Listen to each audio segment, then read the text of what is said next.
And the strangers shall be joined with them, and they shall cleave to the house of Jacob, which are the Israelite foreigners. And the later, sorry, which are the, because the people over here in the first two, and the people shall take them and bring them to their place. And the house of Israel shall possess them in the land of the Lord for servants and handmaids. And they shall take them captives, whose captives they were. Who enslaved us? Those people are going into slavery. And they shall rule over their oppressors. Who is oppressing us? We're gonna rule over our oppressors. You can figure it out who is oppressing the slaves' descendants until this day and the Native Americans. Joel chapter 3 verse 1. Behold, I will raise them out of the place where ye have sold them into slavery, and will return your recompense upon your own head. Who sold us into slavery? You should ask yourself that, and give the answer at the same time. And I will sell your sons and your daughters into the hand of the children of Judah, and they shall sell them to the Sabians, to a people far off, for the Lord had spoken it. So the Lord will pay you back. That's what he said. And how are you going to get paid back? You're going into slavery. And it's going to be a beautiful thing. I cannot wait to own your daughters. I want to play with my own Barbies myself. And I'm not a sodomite. I will have my living Barbies. Now it says here, Revelation chapter 13 and 9. If any man have an ear, let him hear. He that leadeth into slavery shall go into slavery. He that murdereth with the sword must be killed with the sword. Here is the patience and the faith of the saints. I read it like that on purpose. He that leadeth into captivity shall go into captivity. He that killeth with the sword must be killed with the sword. Did they not murder us with weapons?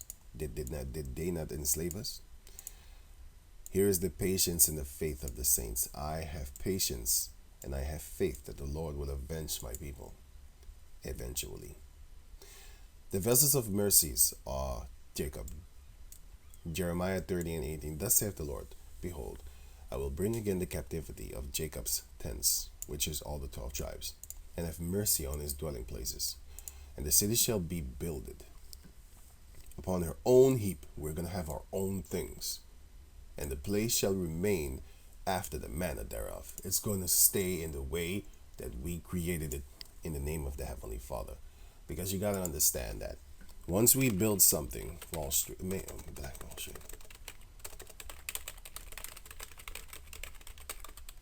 bombing of Black Wall Street. So once we start doing our own things, then what will they do? They will be jealous and they will start murdering us. So until this day, we don't have our own place that we can say, oh, it's ours. And even if we do, whose faces is on that dollar bill? Their faces.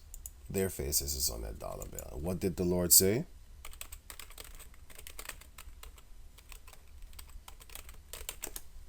Give them their money. So it says here, the book of Matthew chapter 22 verse 20. And he said unto them, Whose is this image and superscription?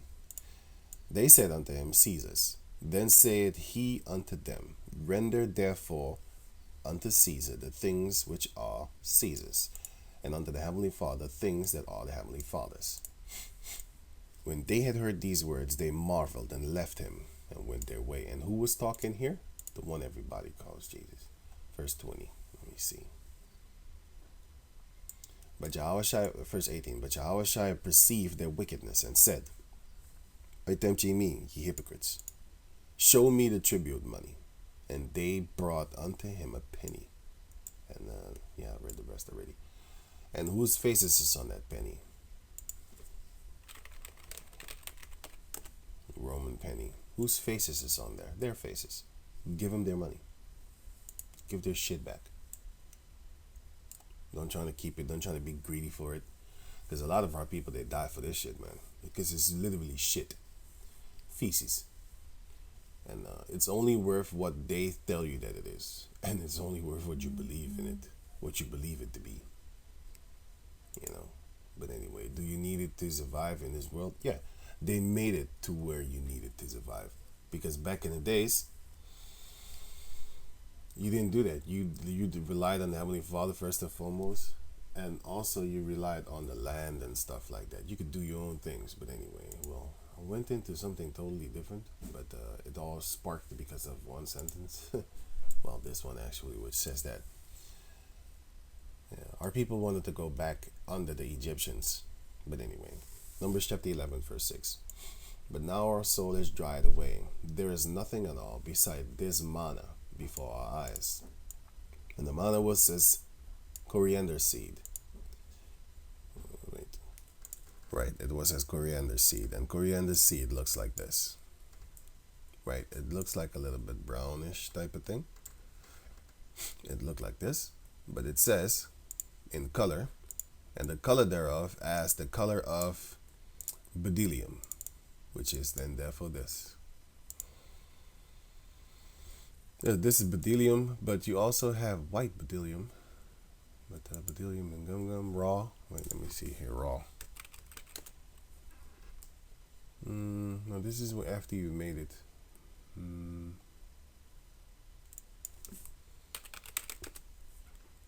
Yeah, this is it. It's kind of greenish, but I saw some of them were white. This is after you dried it, just like this. You have, how you call that thing again? Fig. You have figs in the wild, which look like this. But then you have dried figs, which look like this. This is how they look in the wild, and this is how they look when you dry them. They could look like this too. Or look like this, with some white stuff sprinkled upon them. But yeah. But you see pictures that show that bdellium looks like this. Here. You have bdellium stones, and look like this. And stuff like that. Well, yeah, whatever. Right. So it says, and the people went about and gathered it, and ground it into mills, or beat it in a mortar, which is this thing over here. And baked it in pans, and made cakes of it. And the taste of it was as the taste of fresh oil. It depends on what oil, because oil is not necessarily the most pleasant thing, but some oils are actually very pleasant to use, on a salad, for example, which is olive oil, if it's fresh. And when the dew fell upon the camp in the night, the manna fell upon it. Then Moses heard the people weep throughout their families, every man in the door of his tent. And the anger of the Lord was kindled greatly, and Moses also was displeased. And Moses said unto the Lord, Wherefore hast thou afflicted thy servant? And wherefore have I not found favor in thy sight, that thou layest the burden of this people upon me? Have I conceived all this people? Have I begotten them? Meaning, have I birthed them? Because he's looking at the Lord like, these are your people. That thou shouldest say unto me, carry them in thy bosom, as a nurturing father beareth the sucking child, unto the land which thou swearest unto their fathers. Yeah, the land of Israel was sworn only unto the fathers of the Israelites, which are Abraham, Isaac, and Jacob, not to the rest of the world. When should I have flesh to give unto all this people? For they weep unto me, saying, Give us flesh, that we may eat. I am not able to bear all this people alone, because it is too heavy for me. And if thou deal thus with me, kill me. I pray thee out of thy hand. And I have found favor in thy sight. And let me not see the wretchedness. So he would rather die than to help these millions of people, because he was like, hey man, these people are bothering me, man. They come in complaining and complaining. I can't stand them. Kill me. Just kill me. And the Lord said unto Moses, gather unto me 70 men of the elders of Israel, whom thou knowest to be the elders of the people, and officers over them, and bring them unto the tabernacle of the congregation, that they may stand there with thee. And I will come down and talk with thee there. And I will take of the Spirit which is upon thee, and put it upon them. And they shall bear the burden of the people with thee, that thou bear it not alone thyself. So, the point is that you need help. And he needed help. Especially when you're working with hundreds of thousands of people, you know. And say thou unto the people, sanctify yourself against the morrow, and ye shall eat flesh. For ye have wept in the ears of the Lord, saying, who shall give us flesh to eat? For it was well with us in Egypt. Therefore the Lord will give you flesh, and ye shall eat. Okay.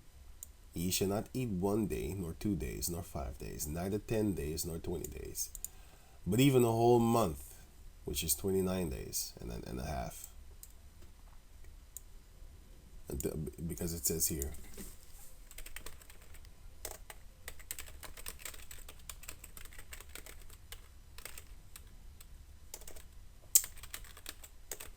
"29 days and a half." Here. Let me see. No, it says it is 29 days and a half. You know why? Because when the sun goes down, that's the day. That's the end of the day. Here in the Caucasian world and counting abilities, this is the new day. That don't make no damn sense. Or 2400. That would then be, let's say before 2400. Let's say on 2359, it would be a Monday. And then as soon as it hit 24 or 0000, then it would be Tuesday. That don't make no damn sense. According to the Hebrew way, it is that when the sun goes down, let's say 1900, and it was 1859. It was a Monday. When it turns 1900, it is the beginning of the night of the second day. So that would then make it Tuesday. As soon as the sun goes down, it's Tuesday. You have let me see. Here. 29 and a half.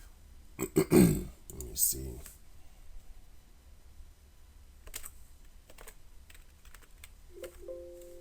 Yeah, where is it?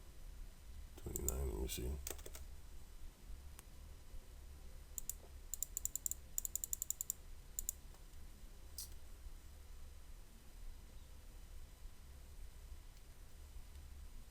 Here. Months. The Hebrew calendar is a lunisolar calendar, meaning it's based on the moon. Meaning that the months are based on lunar months, which is lunar is the moon. But the years are based on solar years. Solar is sun.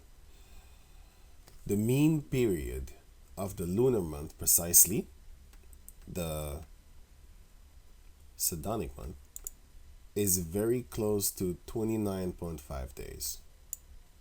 Accordingly, the basic Hebrew calendar year is one of 12 lunar months, alternating between 29 and 30 days. 29 and a half. That's a month. So they got the whole full month. They got meat to eat until it come out of your nostrils.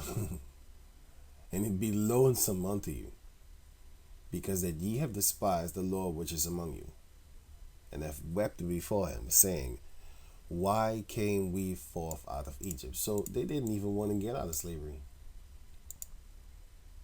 They wanted to stay there because they was being fed in order to go do the work. They was being comfortable, and here they had to walk around. But see, these people are, until this day, think about it. The so-called Caucasian race is even angry that their characters are being made dark-skinned people nowadays. They're fuming at the snout like a bunch of beasts in the void. I never seen a beast in the void, but they showed movies. The beasts in the void don't look that good. Right, so right. They get angry at this thing.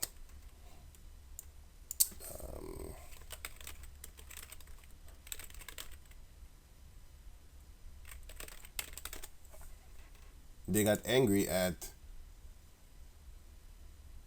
this guy. Sorry. Right, this one.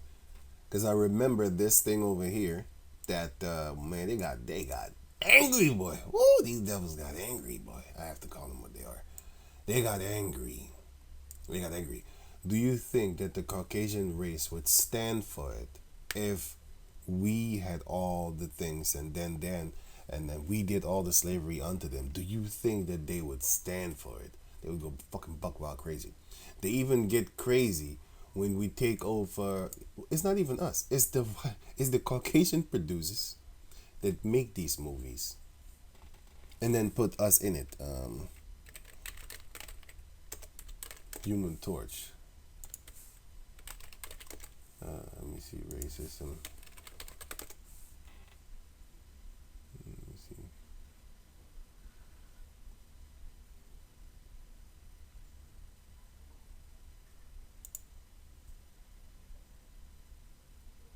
Respond to criticism and stuff like that, and fights back against racist reactions to black actor, whatever. And you have the Teen Titan.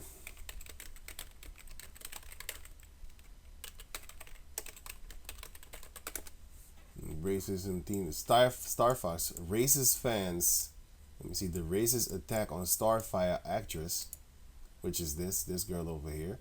Boy, they angry, boy. Racist fans attack star or actress Anna Diop for playing superhero Star Fox or Starfire, sorry, because I read this quick. Starfire. And you had another one which is you can go on. Hyamdale. Black actor blasts race debate over his castings. Yo, they angry, boy. Boy, they angry. They can't even let a fictional fucking character go. I have to say it like that. They can't even accept that. It hurts too much. Do you honestly believe that the Caucasian race would not complaining bitch be angry against us if we had enslaved them and did these things of slavery unto them? They would go fucking buck wild crazy. But our people, they're docile. It's like they're asleep. It's like they want to go back into slavery or something like that. It's like, what's wrong with these people? Then the Lord asked the question.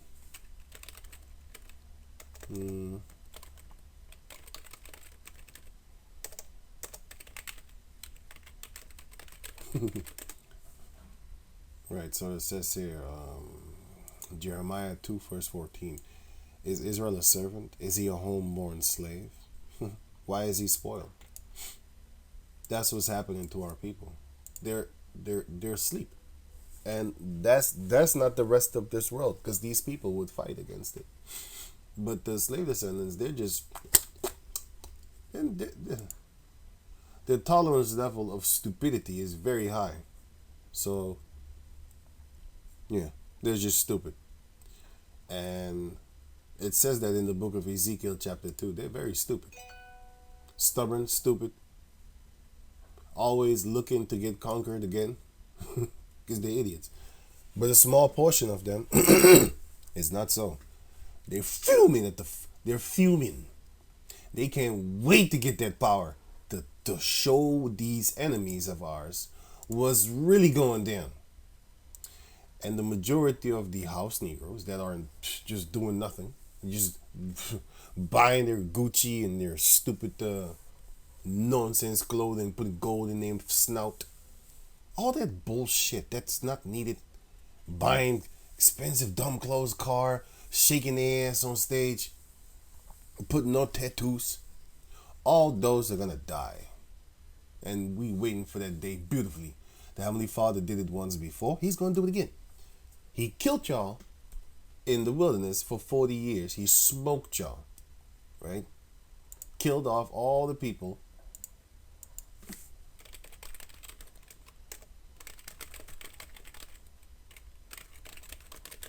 Where is that again? Killed off all the people in the 40 years. Here. Joshua chapter 5 verse 6. For the children of Israel walked 40 years in the wilderness. Why? Till all the people that were men of war, which came out of Egypt, were consumed. They died, because they obeyed not the voice of the Lord, unto whom the Lord sware that he would not show them the land, which the Lord sware unto their fathers that he would give us. And a land that flowed with milk and honey. So, again, it's going to happen that these Israelites, they're not going to make it, man. The majority of our people are going to die. Numbers chapter 14, verse 33.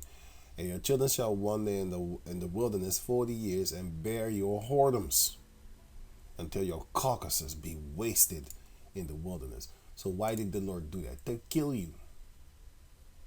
He killed them because they were stubborn. He was like, oh, hell no. I'm not going to make these people inherit the blessed land. I'm going to make your children inherit the blessed land.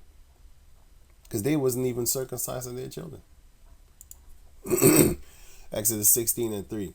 And the children of Israel said unto them, would the Heavenly Father we had died by the hand of the Lord in the land of Egypt, when we sat by flesh pots, and when we did eat bread to the full? For ye have brought us forth into this wilderness to kill this whole assembly with hunger. They was complaining about the food. Anyway, so the book of Numbers. So when you read this, you should ask yourself, like, is this so-called white people or is this the so-called black people? The most destroyed people upon the planet Earth, and they're still happy. They're dancing, making songs like this. I'm happy. Pharrell got songs like this popping up, blowing up the charts, winning Grammys or being nominated, whatever. Nominations. Or he's okay. I don't know about this song. I never listened to this song a day in my life. I can't. I heard it like, what's the happy ass nigga? Your people are destroyed. You have nothing, and still you're happy because he's a happy tap dancer. Is Israel a slave? Is he a homeborn? Is Israel a servant? Is he a homeborn slave? Why is he destroyed? Because they have no knowledge. So it says here, verse 18, Numbers 11 and 18. And say unto the people, sanctify yourself against tomorrow, and ye shall eat flesh. I already read that. Verse 20. But even a whole month, until it come out of your nostrils, and be loathsome unto you, because ye have despised the Lord which is among you, and have wept before him, saying, why came we forth out of Egypt? And Moses says, the people among whom I am are 600,000 footmen. And thou hast said, I will give them flesh, that they may eat a whole month. Shall the flocks and the herds be slain for them, and suffice them? Meaning being enough for them. Or shall all the fish of the sea be gathered together for them, to suffice them? And the Lord said unto Moses, is the Lord's hand waxen short? Thou shalt see now whether my word shall come to pass unto thee or not. And Moses went out, sorry, and told the people the words of the Lord, and gathered the 70 men of the elders of the people, and set them round about the tabernacle. And the Lord came down in a cloud, which is a chariot, and spake unto him, and took up the spirit that was upon him, and gave it unto the 70 elders. And it came to pass that when the spirit rested upon them, they prophesied, and did not cease. Yeah, man, they got that spirit, man. Now they know stuff about the future. But there remained 2 of the men in the camp. The name of the one was Eldad, and the name of the other Medad. And the spirit rested upon them, and they were of them that were written, but went not out unto the tabernacle, and they prophesied in the camp. And there ran a young man and told Moses, and said, Eldad and Medad do prophesy in the camp. And Joshua the son of Nun, the servant of Moses, one of his young men, answered and said, My lord Moses, forbid them. And Moses said unto him, Enviest thou for my sake? Would the heavenly Father that all the Lord's people were prophets, and that the Lord would put his spirit upon them? Sorry. And Moses gat him into the camp, he and the elders of Israel.